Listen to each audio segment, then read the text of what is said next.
یہ تین باتیں اس جماعت کو پیش آئی. ایک راستے میں پانی ختم ہو گیا. علامہ ازرمی رضی اللہ عنہ اس کے امیر دعا کی یا اللہ ہمارے اوپر بارش. تو اللہ نے بارش برسایا, پانی بھرا, جانوروں کو پلایا, ضرورت پورا کیا. ایک یہ بات. دوسرا بغیر کشتی کو پار کیا, علاقے کو فتح کر کے واپس آئے. راستے میں اس کا ذمہ امیر فوت ہو گیا. جب فوت ہو گیا تو فرماتے تھے کہ مسئلہ یہ کہ جہاں جو فوت ہو جائے وہاں اس کو دفن کرنا ہوتا ہے. تو مشورہ کیا کہ کیا کریں, مسئلہ تو یہ ہے لیکن یہ بیابان ہے, ریگستان ہے, دشت ہے, کوئی جانور آ کر اس کی لاش کو خراب نہ کرے. لیکن کہتے ہیں مسئلہ تو یہ بس ادھر ہی دفن کرو. راستے میں دوسرے امیر کو بنایا اور راستے میں باتیں کر رہے تھے. کچھ ساتھی باتیں کر رہے تھے کہ یار ہم نے امیر کے ساتھ اچھا نہیں کیا. تو امیر نے کہا کہ باتیں کیوں کرتے ہو, کہ بیٹھو مشورہ کر لو, اگر تمہیں تسلی نہیں ہے تو اس کو لاؤ, آگے وادی میں کدھر دفن کریں گے. ساتھیوں کو بھیجا, لشکر کو رکوایا. وہاں جب چلے گئے تو اس کے جہاں قبر تھی اس کو کھدائی کیا, بہت گہرا کھدائی کیا. اس کا لاش اللہ نے حفاظت کیا, لاش کوئی نہیں ہے وہاں. مولانا صاحب تین واقعے اس سفر میں اس کو پیش آئے. کیوں؟ وہ اللہ سے لینے والے تھے, اعمال کرنے والے تھے, اللہ کا ذکر کرنے والے تھے, دنیا کی باتیں نہیں تھی اس کے ساتھ, محبت کرنے والے تھے. ہاں, اللہ کی مدد کیسی کہ آپس میں محبت ہو. اجتماعیت کے ساتھ اللہ کی مدد شامل حال ہوتی ہے. تو اجتماعیت تھا, بڑوں کا ادب, چھوٹوں پہ شرف کر, علماء کی قدر, محبت کے ساتھ سفر, ایک دوسرے پہ خرچ کرنا. اللہ کی رضا مقصود تھی, کسی سے کچھ نہیں لینا. میرا مقصد اللہ مجھ سے راضی ہو جائے. تو ہر کسی کا جذبہ تھا کہ سورے جذبے اس کے ختم تھے صحابہ کرام کے. ابھی آپ جذبہ کو تو دیکھو, حضرت علی نے کافر کو یہودی کو گرایا, اس کو مارنے والا تھا, اس کے چہرے پہ تھوک ڈالا. ابھی مشکل سے گرا کر قتل کرنے والا تھا, اس کو چھوڑ دیا. ابھی اپنے جذبے سے قتل نہیں کر رہے کہ پہلے میں تجھے اللہ کے لیے قتل کر رہا تھا, ابھی میرا نفس کا غصہ شامل ہو گیا. اتنا بریک لگتا ہے, سورے جذبے ختم, ایک اللہ کا جذبہ ہے. وہ علماء کرام فرماتے ہیں یہ جانور جب ذبح کرتے ہیں نا, اس کے 4 رگ جب کٹ جاتے ہیں تو وہ ذبح ہو جاتے ہیں, حلال ہو جاتے ہیں. تو صحابہ کرام کے سارے رگ کٹے گئے تھے. کس کے؟ کہ میرا قوم والا ہے, میرا رنگ والا ہے, میرا زبان والا ہے, میرا خاندان والا, سارے رگ. بس نہیں, میں تو اللہ والا. مصعب رضی اللہ عنہ ایک جنگ میں, احد کی جنگ میں, مسلمانوں کی طرف سے اس کا بھائی جو تھا کافروں کی طرف سے, تو ایک مسلمان اس کے بھائی کو پکڑنے والا تھا. مصعب رضی اللہ عنہ کہا اس کو پکڑو, اس کی والدہ بہت امیر ہے, بہت مال ملے گا آپ کو. اس کو پکڑ لیا. تو بھائی نے کہا کہ تو میرا سگا بھائی ہے, دوسرے آدمی کے ذریعے سے مجھے پکڑوا دیا. کہتے بھائی اصل رشتہ خونی رشتہ نہیں ہے, یہ میرا بھائی ہے جس نے کلمہ پڑھا ہے. ابھی اس کو پکڑ لیا اور اس کے والد سے اس کے پیسے لیے. تو یہ میرا بھائی نہیں, میں تو اللہ کے مقابلے جو آتا ہے. وہ بدر میں کیا کہا کہ بھائی جو اپنے رشتہ دار ہیں سب کو حوالے کر دو, کہ ہم اپنے رشتہ داروں کو اپنے ہاتھوں سے اس کے سر کو قلم کر دیں. ہم اللہ کو بتاتے ہیں کہ ہم تیرے, ہم کسی کے نہیں ہیں. لیکن مشورے سے یہ طے ہوا کہ اس کو فدیہ دے کر اس کو چھوڑ دیا جائے. لیکن اللہ کی منشا یہ تھا جو عمر رضی اللہ عنہ کی رائے تھی, لیکن مشورے سے جو ہوتے ہیں میں خیر ہوتے ہیں. تو صحابہ کرام کے یہ جذبے تھے, بس مجھے اللہ مل جائے, کوئی جذبہ نہیں, سارے جذبے کٹ گئے. اللہ کا جذبہ باقی ہے. ہر کسی کا یہ غم تھا کہ اللہ کا دین دنیا میں پھیل جائے, دین کا غم. کوئی آپس میں ملتا تو وہ کیا کہتے ہیں تمہارے ایمان کا کیا حال ہے. ابھی کسی ملک سے کوئی آتا ہے نا تو ہمارے لوگ پوچھتے ہیں وہاں کھانا ملتا نہیں ملتا, وہاں پیسے کیسے تھے, یہ چیز کیسی تھی. صحابہ کرام جب ملتے کہتے ہیں تمہارے ایمان کا کیا حال ہے. وہ لوگوں کا ایمان کا کیا حال تھا, زکوٰۃ دیتے کہ نہیں دیتے, سود تو نہیں کرتے تھے, یعنی دین کے بارے میں پوچھتے تھے. اس کا دین کا غم تھا ہر کسی کا. ابھی ایک مولانا صاحب جوڑ میں فرماتے تھے کہتے ایک آدمی جوتیوں کا کاروبار کرتے ہیں, جوتیاں فروغ کرتے ہیں, بناتا ہے. ایک آدمی ٹوپیوں کا کارخانہ ہے, ٹوپیاں بناتا ہے. وہ کہتے ہیں کسی شادی میں کدھر چلے جاتے ہیں نا تو جوتی والا لوگوں کی جوتیوں کو دیکھتا ہے کہ کیسے جوتی لوگ پہنتے ہیں کہ میں سے جوتی بناؤں. ٹوپی والا لوگوں کی ٹوپیوں کو دیکھتا ہے کہ کیسے لوگ ٹوپی پسند کرتے ہیں, میری ٹوپی کتنے ہے اس میں. جاتا تو شادیوں میں غم میں کسی کے ملنے کے لیے جاتے ہیں لیکن اپنے کاروبار کو دیکھتا ہے. تو کہتے ہیں تم بھی اپنے اس کام کو مقصد بناؤ, جہاں بھی جاؤ اس نیت سے جاؤ. مولانا علیہ صاحب رحمۃ اللہ علیہ کے بارے فرماتے کسی چیز کو دیکھتے کہ اللہ اسلام کے لیے استعمال کر دے, بلڈنگ کو دیکھتے یا اللہ بلڈنگ اسلام کے لیے استعمال کر دے, کسی جوان کو دیکھتے یا اللہ اس کی جوانی اسلام کے لیے استعمال کر دے, کسی مال والے کو دیکھتے یا مال اسلام کے لیے استعمال کر, جہاز جاتا کہ اللہ جہاز اسلام کے لیے استعمال کرتے. تو آج سے فرماتے کہ تم جہاں بھی جاؤ جو کام بھی کرو مقصد تمہارا ہی ہو, بس اللہ کے بندوں کو اللہ کے قریب کرنا ہے, اللہ کے کلمے. ابھی دو باتیں ہیں, ایک تو خود دین پہ چلنا اور دین کی محنت کرنا, دو ذمہ داری ہے. بندگی کی محنت بھی ہے اور اللہ کے کلمے کو دنیا میں پھیلانے کی یہ بھی ذمہ داری ہے. ابھی صحابہ کرام نے سارے صلاحیتیں اس پہ لگائی, تو کیا اللہ پاک سے خوش ہوا کہ نہیں ہوا؟ کیسے اللہ پاک سے خوش ہوا؟ روئے زمین کا خلافت دیا اس کو, روئے زمین کا خلافت یہ نہیں کہ لوگوں پہ حکومت تھی, ہوا بھی اس کی بات مانتی, پانی بھی اس کی بات مانتی, جانور بھی اس کی بات مانتے, زمین بھی اس کی بات مانتی, سمندر بھی اس کی بات مانتی, آگ بھی اس کی بات مانتی. ایک جگہ پہ لاوا نکلا مدینے میں, عمر رضی اللہ عنہ نے زمیندار نے کہا جاؤ اس کو بند کرو. کہتے میں کون, میں کیا کر سکتا ہوں؟ کہتے جاؤ آگ کو واپس کرو. کہتے میں کون ہوں, میں کیا کر سکتا ہوں؟ پھر کہا کہ جاؤ, امیر تھا وہ کا مان لیا. کہتے ہاتھوں سے آگ کو تھپڑ دے دے کے جہاں سے آگ نکلی تھی وہاں دفن کیا, اس کے اوپر پتھر رکھ دیے. آگ کی بھی اس کی بات مانتی, جانور بھی اس کی بات مانتے, اس کو خلافت کہتے ہیں. ہوا بھی اس کی بات مانتی, پانی بھی اس کی بات مانتی, اور یہ زمین کا خلافت اللہ نے دیا. اور سب سے بڑا نعمت کیا؟ اللہ اسے راضی ہو گیا. جوڑ میں مراد سے فرماتے, کہتے ہیں حضرت عیسیٰ علیہ السلام سے پوچھا کہ کس چیز سے ڈرنا چاہیے؟ کہتے ہیں اللہ کی ناراضگی سے ڈرنا چاہیے, کہ اللہ ناراض نہ ہو جائے, بس اس کو دیکھنا. سب سے بڑی بات اس بات کی ڈر ہے کہ اللہ مجھ سے ناراض نہ ہو جائے. یعنی اللہ کی راضی کرنے والے عملوں میں اللہ پاک ہمیں توفیق دے, اللہ پاک کی ناراضگی والے عملوں سے اللہ ہمیں بچا دے. یہ محنت اس لیے سارے لوگوں کو اللہ کے ساتھ. ہمارا وہ بدن پورے صاحب رحمۃ اللہ اجتماع فرماتے کبھی کبھی جذبے میں آ جاتا بیان میں, 3-3.5 گھنٹے اجتماع میں بیان کرتے, کبھی جذبے آ جاتا تو کہتے بس ہمارا مقصد یہ کہ ہم اللہ کی طاقتوں کو لوگوں پر تسلیم کرنا چاہتے ہیں. ہاں بس ہماری محنت کا مقصد یہ کہ سارے لوگ اللہ کی طاقتوں کو تسلیم کریں, اللہ کے سامنے لوگ جھک جائیں, اللہ کو مانے اور اللہ کی مانے اور نبی علیہ السلام کے طریقے کے مطابق مانے. ہمارے جس طرح اس پہ مال لگے گا, مال میں جان میں اللہ برکت دے گا, مال میں برکت, جان میں برکت.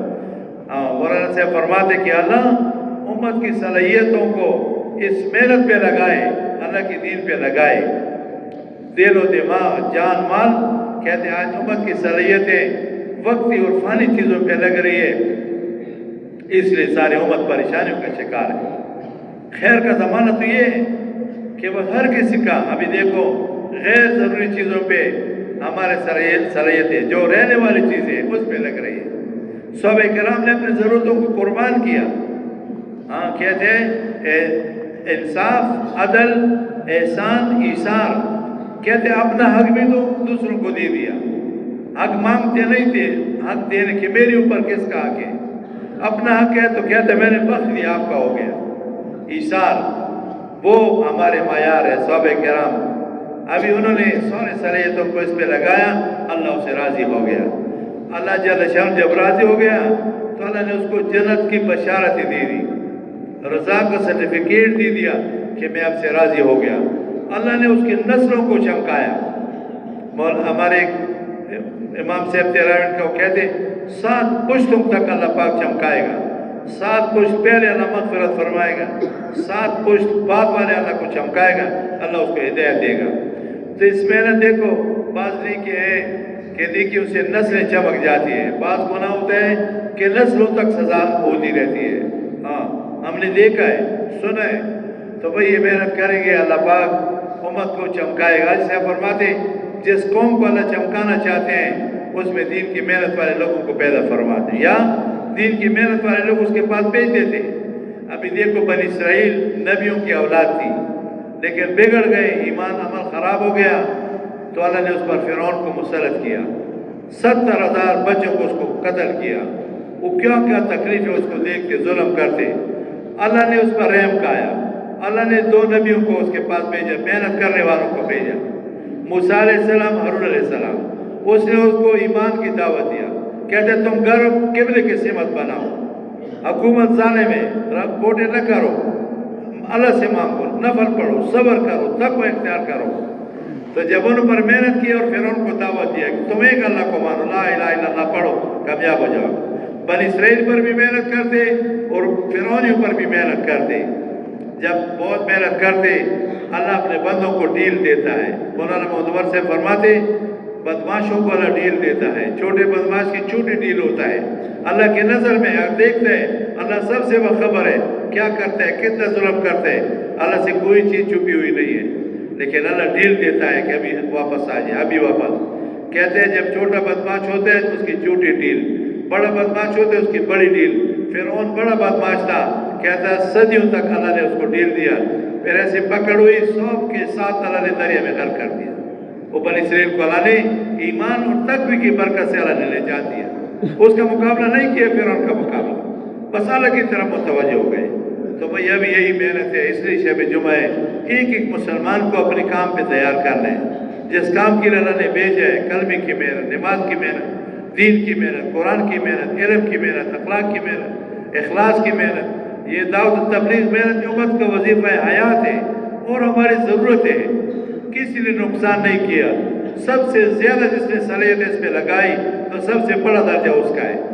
ابو بکر صدیق نے سب سے زیادہ صلاحیت ہے، کوئی چیز نہیں بچایا، اللہ کے کلمے کا تقاضا تھا، کسی نے اس کا مقابلہ نہیں کیا، بدن کے کپڑے بھی لگائے، فرمایا جنت کے 8 دروازے مرحبا کہیں گے، سب دروازوں کا حق ادا کیا کہ میرے اوپر آئے، میرے اوپر۔ انبیاء علیہ السلام کے بعد سب سے بڑا درجہ جو ہے ابو بکر صدیق رضی اللہ عنہ کا ہے۔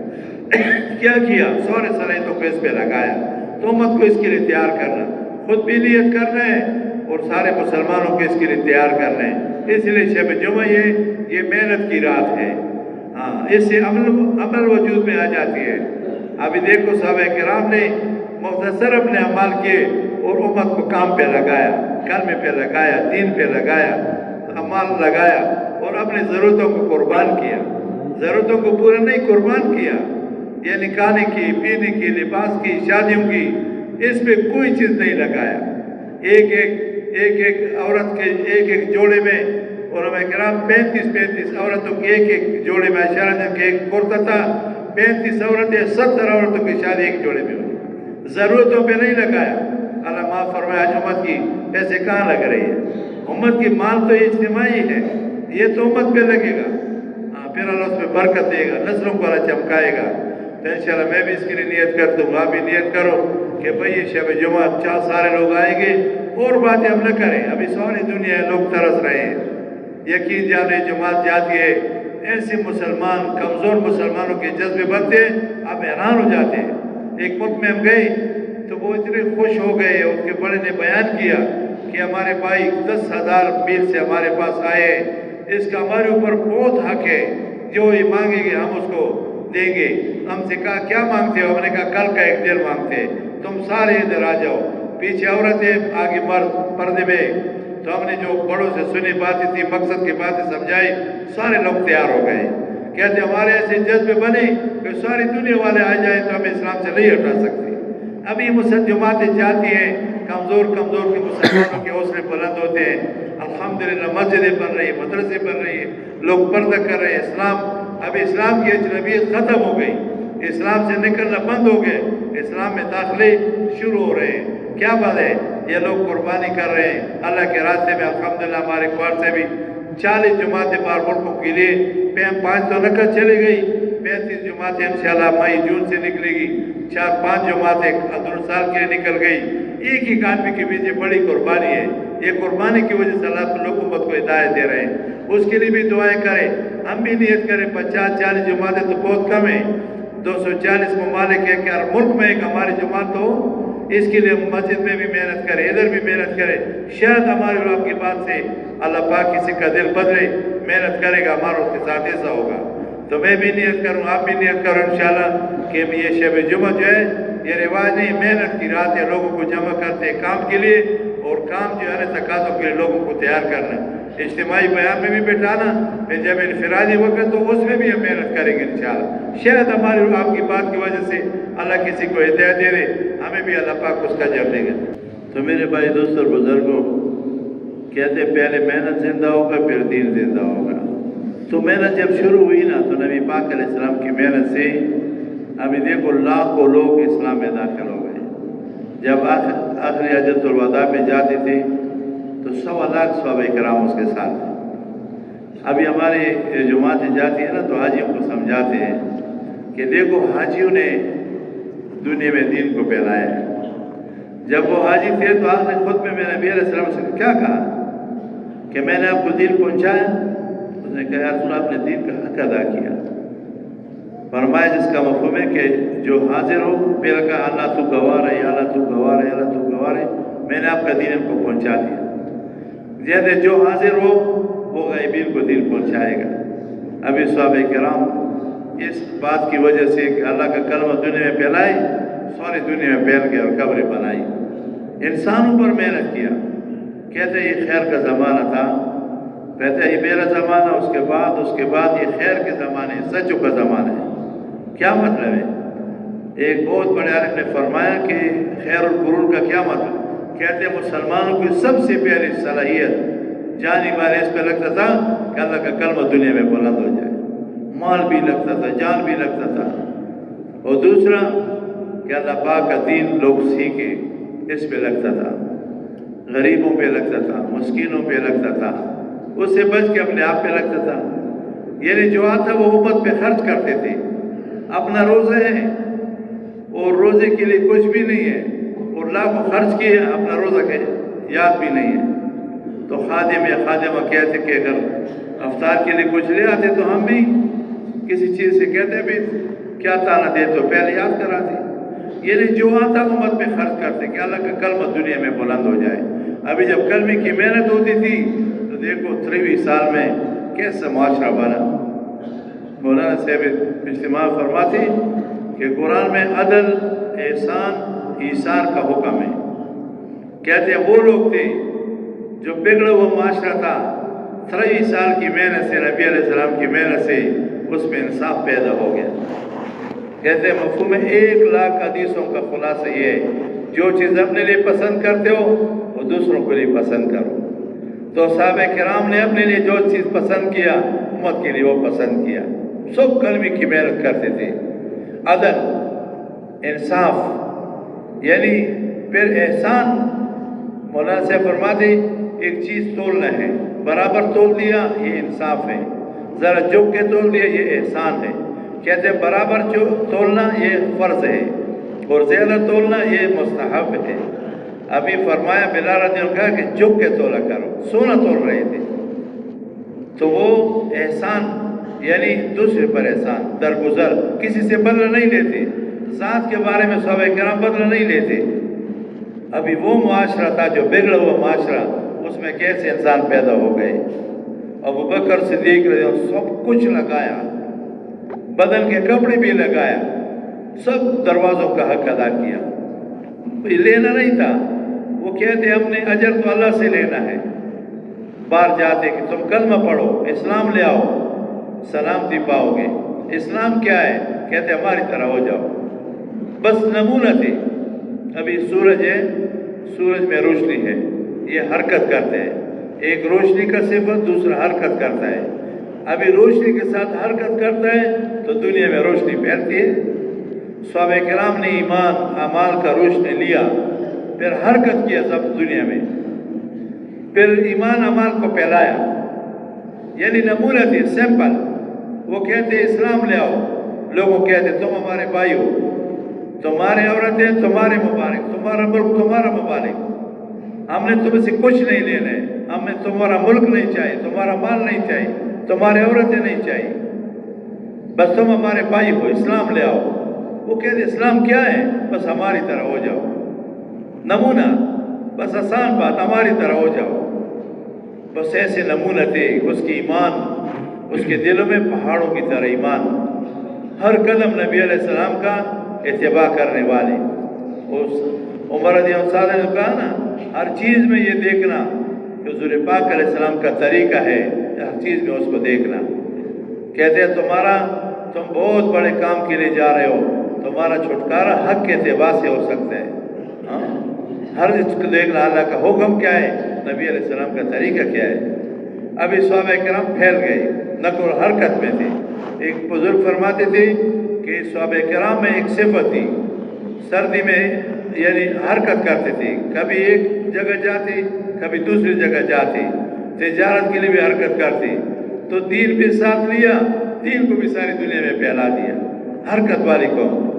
کہتے ہیں نقل و حرکت، حق کے لیے نقل و حرکت یہ سمت کی جان ہے، جمود سمت کی موت ہے. ابھی جب حق کے لیے نقل و حرکت ہوگی دنیا میں حق پھیلے گا. صحابہ کرام نقل و حرکت والے تھے، مشرق مغرب شمال جنوب میں پھیل گئے، پھر ان کی قبریں بنی.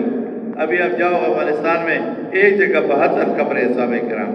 پشاور میں جاؤ تو کس کے لیے آئے، وہ مقصد کیا تھا اس کا، بس اللہ کا کلمہ دنیا میں بلند ہو جائے. ایک صحابی رضی اللہ آئے، نبی علیہ السلام سے پوچھا کہ تم میں محمد صلی اللہ علیہ وسلم کون ہے، سواری پہ کھڑے ہیں. نبی علیہ السلام نے کہا میں محمد. کہتے میں کچھ سوال پوچھتا ہوں، وہ سختی سے پوچھوں گا، ناراض بھی نہیں ہونا. قسم دیا کہ میں آپ کو قسم دیتا ہوں کہ واقعی تم اللہ کو ایک مانتے ہو، اللہ ایک ہے. نبی علیہ السلام نے قسم کہا ہے کہ اللہ ایک ہے، اس کا کوئی شریک نہیں ہے. پھر میں آپ کو قسم دیتا ہوں کہ جس اللہ کو تم ایک مانتے ہو اسی اللہ نے تمہیں رسول نبی بنا کر بھیجا ہے. نبی علیہ السلام نے قسم کہا ہے کہ مجھے اللہ نے رسول نبی بنا. اور مودی سے فرماتے تھے کہ حق بات پہ قسم کھا سکتے ہو، ہر بات پہ قسم نہ کھاؤ. تو وہ قسم دیتے تھے. پھر اور کچھ باتیں پوچھی. کہتے سواری سے نہیں اترے. کیا کہا کہ اس باتوں میں نہ کمی کروں گا نہ زیادتی کروں گا، میں آپ کو قوم کو پہنچاؤں گا. کہتے سواری سے جب موڑا فرمایا مفہوم ہے کہ اس باتوں میں یہ صحیح ہوگا تو اگر تم جنتی کو دیکھتے تو یہ جنتی ہے. ساری رات ہے تو صاحب میں دیکھے ساری رات سفر کیا. پتہ کتنا دور تھا. صبح جب سورج طلوع ہوتا تھا قبیلے میں داخل ہو گیا اور یہی باتوں کی دعوت شروع کیا، کلمے کی دعوت شروع کیا، دعوت شروع کیا. جب سورج غروب ہوتا تھا تو پورے قبیلوں کو اسلام میں داخل کر دیا. پھر یہ رواج تھا. ابھی دیکھو ہمارے بچے نکاح، مولوی صاحب اس کو نکاح پڑھاتا ہے، قبول و اجابت دو باتیں اس کو کہتے ہیں. پھر اس کو یہ تقریر نہیں کرتا کہ تم شادی کرو گے تو اس کے لیے تمہارے کھانا تمہارے ذمہ، تمہاری اس کی دوائی تمہارے ذمہ، تمہارے کپڑے اس کے ذمہ، بچی بیمار ہو وہ تمہارے ذمہ. کوئی اس کو نہیں کہتا. بس قبول اجابت میں سمجھتا ہے کہ یہ سارے ذمہ داری مجھ پہ عائد ہو گئی. اس زمانے میں لوگ ایسے سمجھتے تھے کہ جب میں نے کلمہ پڑھا تو کلمہ دوسروں تک پہنچانا. یہ ہمارے مولانا سے فرماتے کہ ساری چیزوں کو تمہاری خدمت میں لگائے، وہ تمہیں بھی ایک ذمہ داری ملا ہے، اللہ کا بندگی کرو اور اسی کی محنت کرو، بس دو ذمہ داری ہے. کہتے ہیں اب سے اسی کے بارے میں پوچھو گا. ساری چیزوں کو تمہاری خدمت میں لگایا، وہ تمہاری ذمہ داری کیا ہے کہ کلمہ اپنی زندگی میں لاؤ. صحابہ کرام نے اپنی زندگی میں کلمہ لایا اور کلمے کی محنت کیا. نماز پڑھتے اللہ پاک سے لیتے تھے، مخلوق سے نہیں مانگتے. ہمارے مولانا صاحب تھے، اللہ اس کی قبر نور سے بھر دے، تو ایک ملک میں گئے ادھر سے خط لے کر، پھر کہا کہ ساری دنیا میں کلمہ پہنچانا کلمے کی ذمہ داری ہر مسلمان کی ذمہ داری ہے. لیکن کلمہ ساری دنیا میں پہنچانا آسان کام تو نہیں ہے. اللہ نے اپنے خزانوں کی چابی دی ہے، نماز دی ہے. صحابہ کرام نے اللہ سے لینا سیکھا تھا، مخلوق سے نہیں مانگتے کہ ہمارا اجر اللہ پہ ہے. یعنی جاتے جاتے محنت کرتے، بارش کی ضرورت ہے بارش کی دعا مانگتے. ایک قافلہ جا رہے ہیں تو اس نے دعا کیا کہ اللہ ہمارے ادھر بھی بارش ادھر بھی ہم پہ نہ ہو. وہ پیچھے جو قافلہ دو حصوں میں جا رہا ہے تو اس پہ بارش برس رہی ہے. جب قریب ہو گئے کہ آپ پہ بارش نہیں ہوئی، ہم نے دعا کیا کہ اللہ ادھر ادھر بارش ہو، ہمارے اوپر نہ ہو. کہتے ہمارے لیے بھی دعا کرتے. وہ اس کے سامان سارے گیلے ہو گئے، اس نے دعا مانگی، اس میں بارش نہیں ہے. کبھی کبھی ہم یہ میدان میں پنڈال میں اجتماع یا جوڑ ہوتے ہیں تو ہمارا مولانا احسان سے بلا اس کو صحت عافیت دے دی تو وہ دعا کرتے کہ اللہ ادھر ادھر بارش ہو یا ہمارے پنڈال پہ بارش نہ ہو. ہم نے آنکھوں سے دیکھا ہے کئی دفعہ، یعنی آس پاس بارش ہو رہی ہے اور پنڈال پہ بارش نہیں ہے. یا اللہ ہمارے اوپر تو ٹھنڈی ٹھنڈی ہوائیں چلائے، ہمارے اجتماع کو یہ جوڑوں سے اسے جوڑ کو یہ بارش سے بچائے. سردی ہوتے ہیں پھر لوگ تکلیف ہوتے ہیں. تو صحابہ کرام نماز پڑھتے اللہ سے مانگتے، ہر موقع کا علم سیکھا تھا. اس کو دیکھتے کہ اللہ کیا چاہتے ہم سے، اس کو نہیں دیکھتے حالات کیا ہے. مولانا صاحب رحیم سے فرماتے کہ حال کا امر کیا ہے کہ جس وقت کون سا حکم میرے طرف متوجہ ہے، اس کو علم کہتے ہیں، اس کو پورا کرنے کو ذکر کہتے ہیں. کہتے ہیں ہر اطاعت کرنے والا ذاکر ہے. ابھی وہ ہر موقع کے حکم پورے کرتے. اللہ کی ایک موقع پہ وہ کہتے ہیں کہ وہ کشتیاں چلی گئی، سمندر کو پار کرنا تھا تو انہوں نے کشتی لے گئے. تو جس کا امیر تھا تو سارے لشکر کو دیکھا، چہرے سے اس کو پہچانتے تھے کہ پورے لشکر میں ایک بھی گناہ کبیرہ والا نہیں ہے. پھر ترغیب دیا کہ کون اس میں گھوڑے ڈالے گا سمندر پہ. کہتے ہیں 600 آدمی پہلے گھوڑے ڈالے، پھر اس کے بعد لشکر. ہم نے بڑا 10,000 لشکر سمندر کو پار کیا، اور پھر وہاں جا کے جو دیکھا وہ تو دیو آ رہے ہیں، جتنی باتیں تھی سارے اس کے ساتھ پیک کر دیے. جب وہ بات مانتے تھے تو پھر اس کے ساتھ تو جنگ نہیں کرتے تھے. اس کو جو شرائط تھے اس کو سامنے کیا، اس نے مان لیے، پھر واپس آ گئے. مولانا عبدالرحمان سے فرمایا اگر کشتیوں پہ جاتے تو اتنا جلدی نہیں جا سکتے. ابھی گھوڑوں پہ چلے گئے، اسے باتیں بھی طے کی اور واپس بھی آ گئے. اور ایک محنت نبی علیہ السلام کی محنت تھی کہ وہ انسانوں پر محنت کرتے. مولانا سے فرماتے 4 طبقے ہیں دنیا میں، بڑے بڑے طبقے 4 ہیں. ایک زراعت کا طبقہ ہے، ایک صنعت کا کارخانوں والوں کا طبقہ ہے، ایک ملازموں کا طبقہ ہے، ایک اقتدار کا طبقہ ہے. یہ 4 طبقے ہیں، یہ محنت کرتے ہیں. ابھی اس محنت سے، کارخانوں والوں کی محنت سے چیزیں وجود میں آتی ہے. زمینداری کی محنت سے فصلیں وجود میں آتی ہے، اور زراعت تجارت کی محنت سے مال حاصل ہوتا ہے، اقتدار کی محنت سے حکومتیں حاصل ہوتی ہے.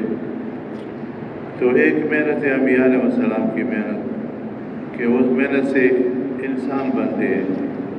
انسان کا یقین بنتا ہے، ایمان بنتا ہے، زندگی کی طریقے ٹھیک ہوتے ہیں، اللہ والا علم سیکھتا ہے، دھیان ٹھیک ہوتا ہے، اخلاق ٹھیک ہوتے ہیں، اور عمل میں اخلاص پیدا ہوتا ہے، اور دین کی محنت کا ذمہ داری کا احساس ہوتا ہے. تو انبیاء علیہ السلام کی یہ محنت تھی. انسان، کیونکہ ساری چیزوں کو اللہ نے انسان کے لیے پیدا کیا. یہ دنیا میں جتنی ساری چیزیں ہیں یہ انسان کی خدمت کے لیے ہے. یہ ہوا اللہ پاک نے پیدا کیا، یہ ہوا انسان کو فائدہ دیتا ہے. پانی کو اللہ نے پیدا کیا، زمین کو اللہ نے پیدا کیا. یعنی جتنی چیزیں ہیں یہ انسان کی خدمت کے لیے. کتنے سواریاں ہیں، سمندر کو دیکھو، اس میں انسان سواریاں چلاتا ہے، سڑکوں پہ سواریاں چلاتا ہے. تو اللہ جل شانہ نے یہ پیدا کی ہے انسان کے لیے. ساری چیزوں کو انسان کی خدمت میں لگایا ہے. بس وہ صرف ابھی دیکھو بڑے بڑے جانور انسان کی خدمت کرتے ہیں. اب انسان کے ایک چھوٹا بچہ ہوتا ہے، ساؤنڈ اس کو دے دو، ایک بچے کے پیچھے ساؤنڈ چلتے ہیں. حالانکہ ایک اونٹ میں اللہ نے طاقت رکھا ہے. ابھی انسان کا طاقت اس کے برابر نہیں ہے، لیکن اللہ نے انسان کی خدمت میں لگایا ہے. انسان کے اشارے پہ چلتا ہے. گھوڑا ہے، ہاتھی ہے، جانور ہیں، یہ اللہ پاک نے پیدا کیے، انسان کی خدمت کے لیے پیدا کیے. بس اس کا ذمہ داری یہ ہے کہ انسان کی خدمت کرتے ہیں. اللہ پاک کو سے اور کوئی نہیں پوچھتا. کوئی جانور کسی کے کھیت سے کھائے، کیا کرے، اس کا حساب کتاب نہیں ہے. تو انسان اگر ٹھیک ہوگا تو یہ سارے نظام صحیح چلے گا. اس لیے اللہ جل شانہ نے انسان کا جو انبیاء علیہ السلام جو محنت کیا وہ انسان اور انسان کے دل پر محنت. پورے کائنات کا برکت انسان ہے. اور انسان کا مرکز انسان کا دل ہے. اب انسان کا دل کا یقین صحیح ہوگا تو اس کے بدن سے نکلنے والے اعمال صحیح ہوں گے تو پوری دنیا کا حال صحیح ہوگا. مولانا صاحب جوڑ میں فرماتے ہیں دنیا حالات کا گھر ہے. ہم نے حالات کے تابع نہیں ہیں, ہم تو حکم کے تابع ہیں. حالات تو آئیں گے, کبھی سردی کا حالات, کبھی گرمی کا حالات, کبھی غربت کا. مولانا سے فرمایا 4 حالات ہیں, یا انسان نیک عمل کرے گا یا برائی کا کام کرے گا, یا خوشحال ہوگا یا پریشان ہوگا. ابھی 4 حالوں میں انسان ہوتا ہے, یا خوش ہوتا ہے یا پریشان ہوتا ہے, مصیبت میں ہوتا ہے, یا فرمانبرداری میں لگا ہے یا نافرمانی میں لگا ہے. تو اللہ جل شانہ نے انسان کو حالات کا تابع نہیں بنایا. انسان کو تو اللہ نے احکامات دیے ہیں, مسلمانوں کو احکامات ہیں. کہتے ہیں دنیا حالات کا گھر ہے, ہم نے حالات کو نہیں دیکھنا ہے, ہم نے احکامات کو دیکھنا ہے. فرمایا اس کے لیے علم ہے.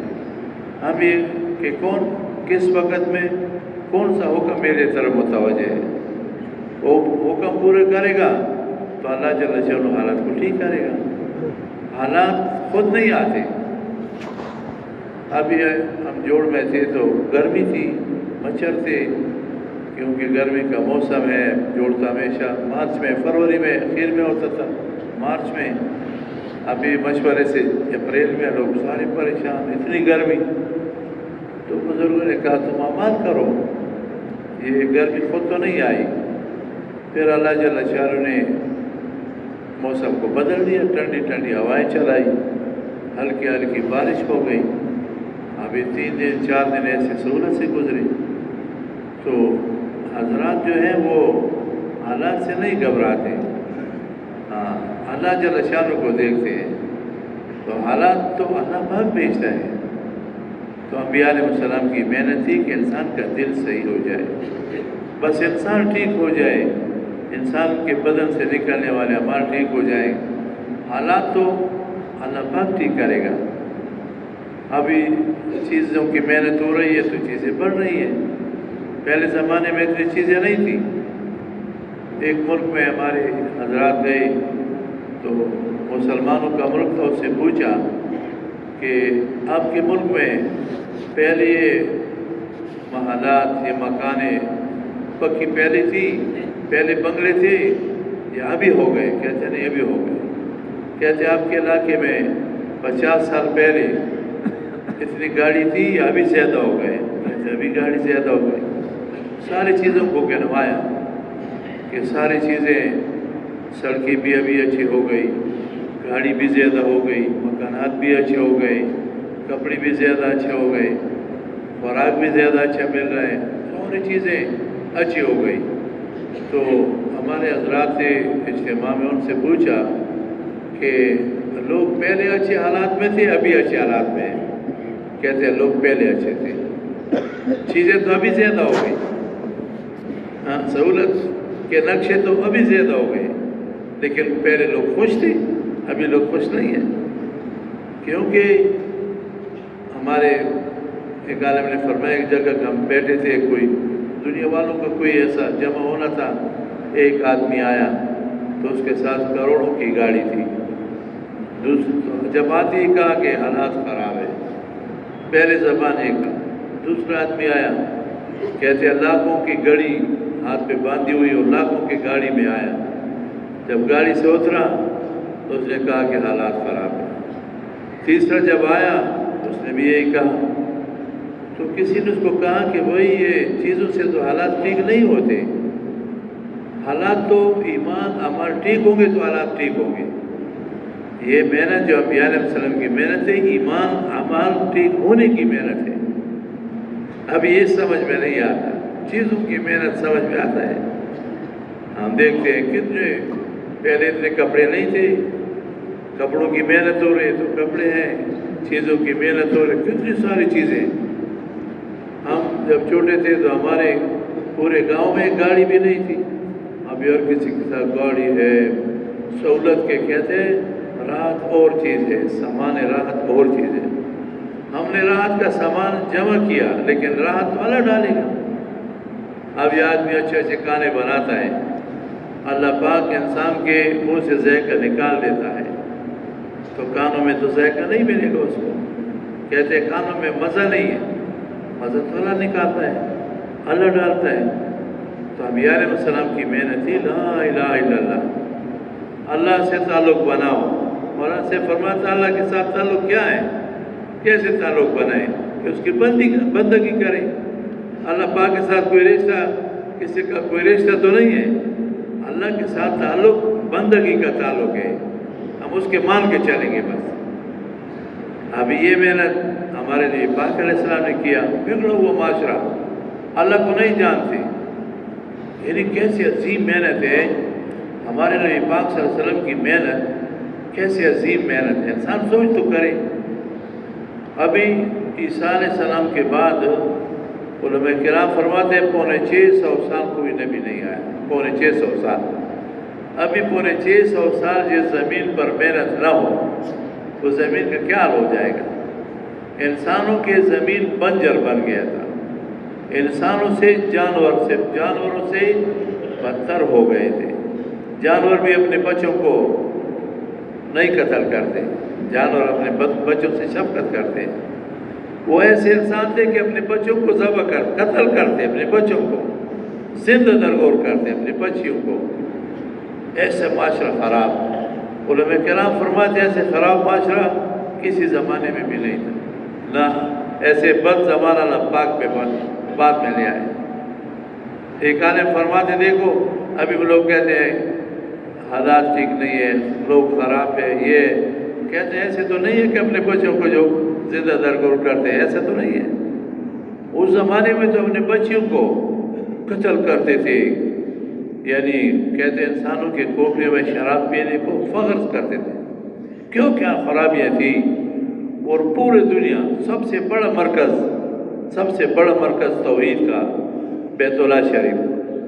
ابھی دیکھو اللہ پاک کے گھر میں بت رکھی ہوئے تھے، توحید کے مرکز میں، یعنی کتنا بڑا شرک۔ کہتے ہیں لقمان حکیم سے بچے کو بچا، شرک نہ کرو، شرک عظیم ظلم ہے۔ ہاں، تو اللہ کے ساتھ شرک، اور پھر اللہ کے گھر میں بت رکھی ہوئی تھی، کیا کیا خرابی تھی۔ ابھی دیکھو ایک انسان کو اللہ پاک نے بھیجا جو اتنی بڑی ہستی اور اتنا بڑا کام اس کا، پوری دنیا اور ایک انسان، وہ بھی بغیر سامان کے، بغیر چیزوں کے، بغیر لوگوں کے۔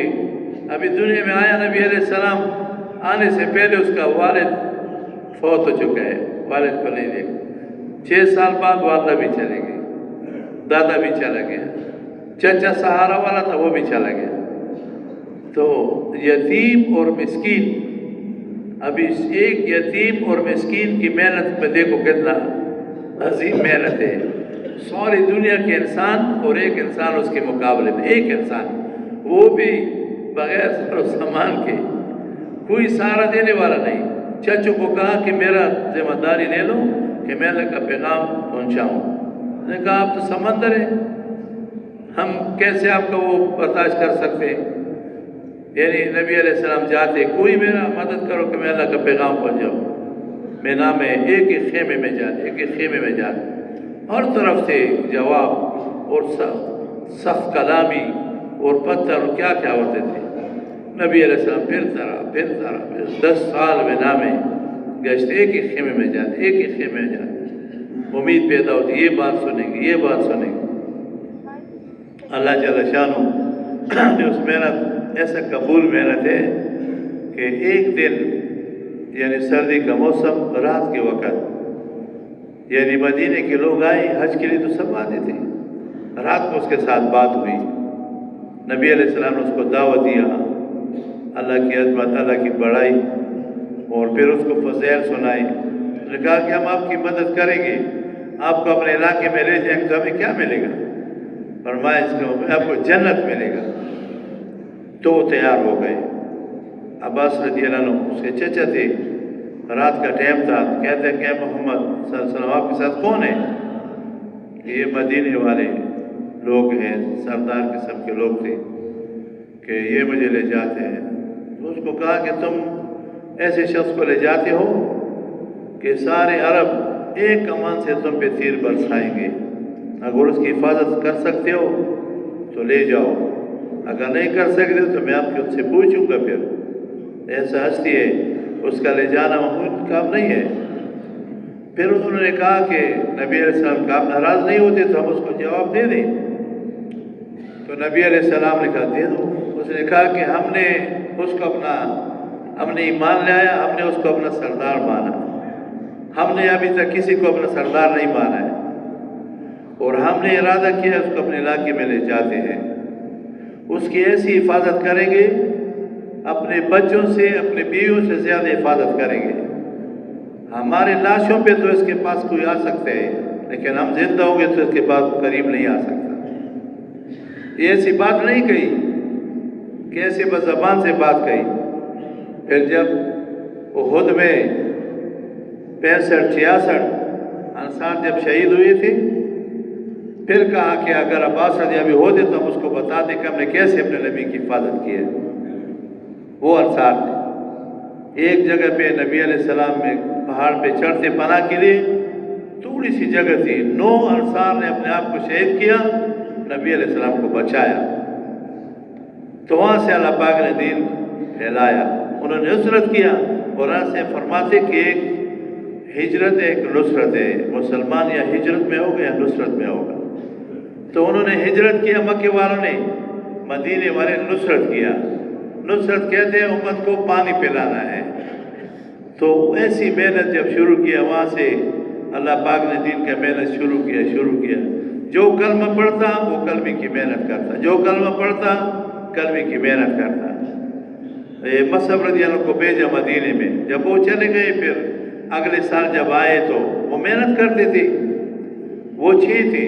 اگلے سال یہ جگہ مقرر کیا تو اس جگہ پہ ابھی مسجد بنی ہوئی ہے مینا میں، عقبہ کا جو گھاٹی ہے جہاں جو پہلا بیعت ہوا تھا تو وہاں پر مسجد بنی ہے۔ پھر بارہ آئی، اس کے ساتھ بات کیا، پھر مصعب رضی اللہ عنہ کو اس کے پاس بھیجا، اس کو قرآن سکھاتے اور روزانہ گشتیں کرتے، روزانہ دعوت چلاتے۔ پھر اگلے سال 72 آئے، پھر دعوت دیا کہ آپ مدینے میں آ جائیں۔ تو اللہ کے حکم سے جب مدینے چلے گئے تو ادھر 3 سردار تھے، تو سعد نے اسید کو کہا کہ تم اسد کے پاس جاؤ، اس نے کسی پردیسی کو لایا ہے، ہمارے کمزور لوگوں کو بیوقوف بناتے ہیں، دین سے ہٹاتے ہیں، اس کو سمجھاؤ۔ مصعب رضی اللہ عنہ لوگوں کو قرآن بھی سکھاتے تھے اور گشتی بھی کرتے تھے۔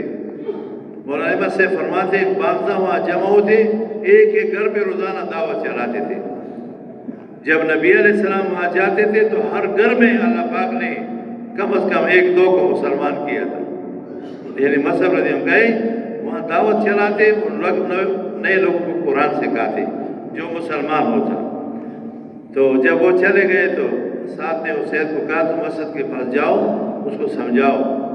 وہاں گئے تو اس نے کہا کہ آپ اس کی بات سنو، اگر مناسب بات نہیں ہے تو اس کو لے جائیں گے۔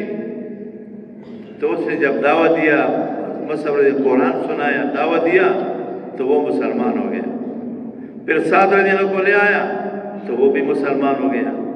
پھر وہ اپنے قبیلے میں گیا، بنو اشہل قبیلہ تھا، اس کو کہا میں تمہارے اندر کیسا آدمی ہوں؟ کہتے تمہارا سردار ہوں۔ کہتے میرا تمہارے سب سے باتیں حرام ہیں جب تم سخت مسلمان نہ ہو جاؤ۔ تو سب نے کلمہ پڑھ کے مسلمان ہو گئے۔ تو دیکھو جو کلمہ پڑھتا وہ کلمے کی محنت کرتا تھا۔ سب کوشش کریں گے انشاءاللہ۔ اب جس کا وضو ہے تو وہ اپنے انفرادی اعمال میں لگے، جو نہیں تو نماز کی تیاری کرے، مسجد نماز کے بعد پھر سارے جم کے بیان میں بیٹھے۔ سبحان اللہ و بحمدہ، سبحانک اللہم و بحمدک، اشہد ان لا الہ الا انت، استغفرک و اتوب الیک، رب اغفر وارحم۔